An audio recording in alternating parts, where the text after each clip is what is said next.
одоо насан турсан хүмүүс ч гэсэн одоо бүр нэг ирүүнийхээ доогоор хаалгаа хийлгэсэн хүмүүс айгүй харагддаг боллоо л доо. Тийм. Яасан бэ гэхээр шүд. Энийг одоо ярьж болох болов гэхгүй. Тэр ирүүн доороос гэдэг маань одоо сувгийн эмчилгээ гэж ярьдэн шүү дээ. Сувгийн эмчилгээ маань яг мэдрэл өгчөж явах үедээ л нөгөө шүнжэнгөө өвдлөө гэл амар зовиртайгаад тэр нэг за өсрөөл 3 4 хоног л үргэлжилдэг байхгүй.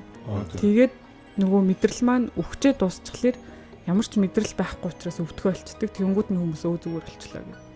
Тэгээд тэгсээр нэ нөгөөт нь ясан дотроо идээ нийтэлээл томрол ингээл. Тэнгүүд энэ доод зай буюу энэ голтын зай гэж байдаг. Энэ голт руу идээ нэвчгэл юм бол одоо нэгдүгээр эмнэлгийн 94-ний тасаг дээр бүгдээрээ цээжээ яруулсан. Ил шарахтай хүмүүс байна. Зөвхөн шүднээс болоод. Цээжээ яруулаад. Яруулаад тэрийг өдөр болгон цэвэрлүүлнэ. Юу ирвэ? Цээжин сөхч гэж. Тийм.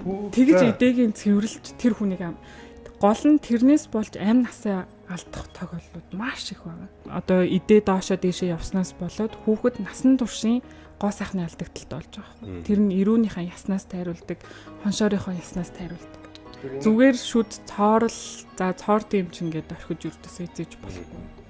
Цээжийн харуултлаа хүндэр нэгдэг бол маш харамсалтай зүйл болоод байна. За тэгэхээр иймэрхүү зүйлс байгаад байна шүү. For the gang Mr. T Кинчин Эльяма the motherfucking double boy fresh Арай том шоу тоглолтыг хийгч. It's not big show, it's a bigger show, I'm saying